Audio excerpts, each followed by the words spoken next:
Sekarang kalian mengatakan bahwa kita akan mendengarkan aspirasi dari masyarakat.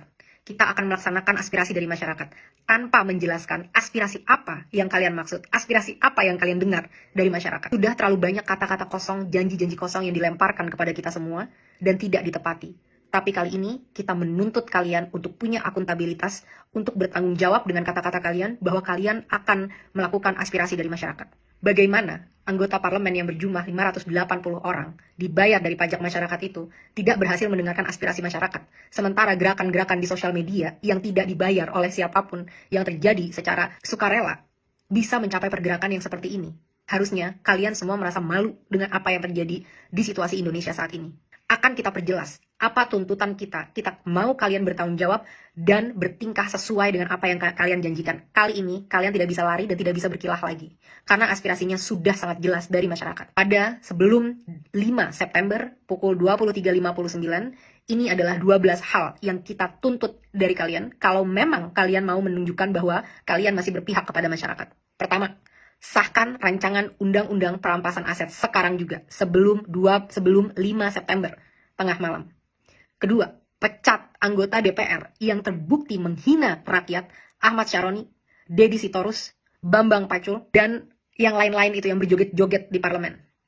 Mereka yang hanya mewakili kepentingan partai politik dan tidak kredibel untuk merepresentasikan kita, apalagi membuat kebijakan-kebijakan. Kita minta KPK, pahlawan kita, untuk segera cek seluruh harta dan aset mereka. Apakah itu didapat dari uang yang benar-benar legal atau ada permainan-permainan dari harta-harta tersebut. Crazy rich itu tidak mungkin bisa sekaya itu tanpa melakukan hal-hal yang tidak dibenarkan secara hukum. 3. Bebaskan pihak-pihak yang kalian tahan karena menyampaikan aspirasinya. Jangan salahkan semua terhadap masyarakat. Kalian juga harus bisa refleksi kenapa masyarakat bisa sampai semarah itu. Karena kalian selama ini sudah benar-benar tuli dan mati empati terhadap aspirasi dari masyarakat. Saat kita mau mendatangi rumah kita sendiri yang kita bayar dan kita bangun dengan hasil keringat sendiri, kita dipertemukan dan dihajar dengan aparat-aparat dan segala peralatan yang dibeli dari hasil pajak rakyat. Bebaskan mereka semua. Mereka hanya mau melakukan aspirasi. 4. Reformasi DPR. Kalau memang kalian tidak mau DPR dibubarkan, maka reformasi habis-habisan bagaimana cara kalian bekerja. 1. Audit secara transparan. Apa isi dari anggaran 9,6 triliun per tahun di tahun ini dan tahun depan?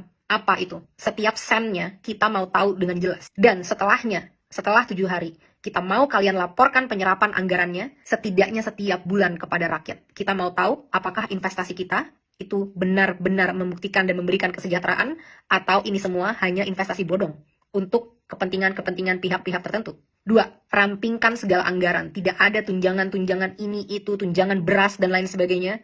Dan rampingkan jumlah anggota DPR. Bersihkan DPR dari pengkhianat-pengkhianat rakyat.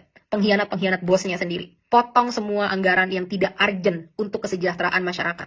Rapat-rapat, kunjungan kerja ke luar negeri, patwal, dan semua itu tidak ada hubungannya dengan kesejahteraan masyarakat. Hentikan budaya gila hormat, karena kalian semua adalah karyawan. Bertingkahlah seperti karyawan. Ketiga, tolak mantan napi korupsi sebagai anggota DPR ataupun anggota BUMN. Tidak ada lagi penghargaan terhadap pengkhianat bangsa yang merampok kekayaan rakyat. 4. Hapuskan semua perlakuan istimewa yang menciptakan kesenjangan antara rakyat dan parlemen, yang membuat parlemen mati empatinya dan tidak mampu membuat kebijakan yang berpihak kepada rakyat. Contohnya, bayar pajak tidak boleh lagi ditanggung oleh APBN, harus ditanggung oleh individu. Kita tidak mau lagi melihat ada pengawalan khusus terhadap anggota parlemen.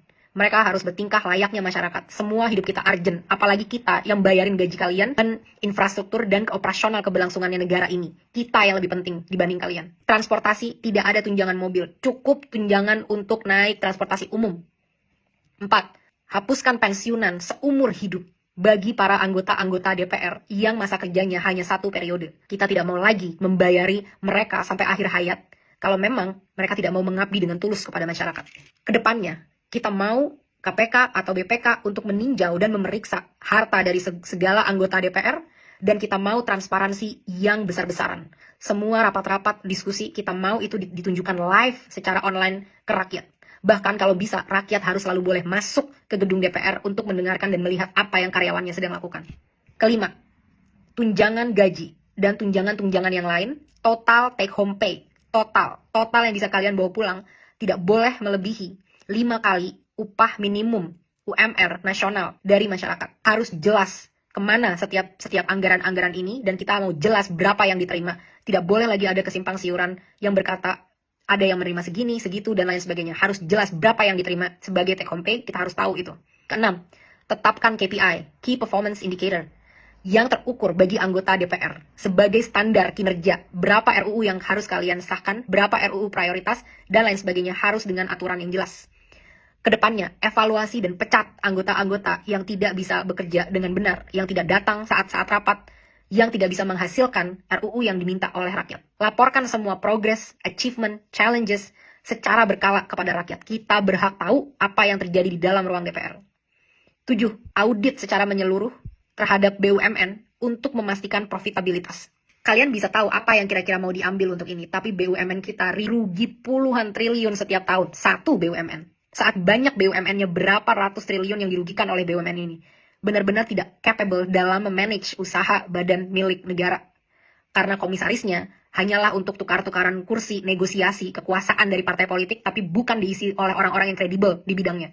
8. Batalkan rencana kenaikan pajak yang sudah sangat memberatkan masyarakat, termasuk rencana kenaikan BPJS kepada masyarakat.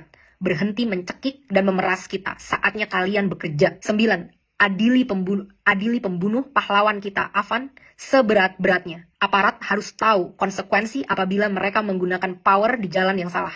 Negara harus menanggung dampak dari semua ini, karena semua ini terjadi karena kegagalan kalian menanggung keluarga dari Afan. Lengserkan Kapolri. Kapolri telah gagal memberikan komando untuk melindungi masyarakat. 10. Berikan standar gaji yang layak terhadap pahlawan bangsa kita, guru-guru di Indonesia, termasuk juga nakes-nakes di Indonesia. 11. Reformasi kinerja kepolisian habis-habisan. Mereka harus profesional, berpihak dan berempati kepada rakyat, punya kemampuan emosi yang baik, sehingga tidak menyalahgunakan senjata sebesar itu yang mereka punya. Mereka di sini untuk melindungi rakyat, bukan untuk membela kepentingan penguasa. Saat kasus-kasus terjadi, banyak banget yang loyo, lama, dan lain sebagainya. Tapi saat itu tentang demonstrasi, betapa canggih alat-alat yang kalian punya. Betapa banyak amunisi yang kalian punya untuk ditembakkan kepada masyarakat yang membayar gaji mereka setiap hari. Reformasi ini semua. Aspirasi sudah sangat jelas. Kalian punya 7 hari untuk bisa mewujudkan ini, kalau memang kalian pantas memegang kedaulatan rakyat. Kita akan buktikan bersama-sama apakah kalian mampu dan benar-benar capable dalam melakukan ini, atau benar apa yang memang kita inginkan untuk membubarkan DPR. DPR tidak harus bubar kalau kalian benar-benar bisa bertanggung jawab dengan kekuasaan kalian dan menampung aspirasi rakyat. Jangan sampai ada lagi darah-darah dari pahlawan-pahlawan demokrasi kita yang bercerceran di jalan. Jangan sampai ada lagi intimidasi-intimidasi untuk orang tidak bersuara di negaranya sendiri. Hentikan segala intrik-intrik politik yang menjijikan dan busuk ini. Mulai bekerja dari sekarang. Buktikan 7 hari dari sekarang, mampukah kalian bertanggung jawab, pantaskah kalian digaji dari duit masyarakat.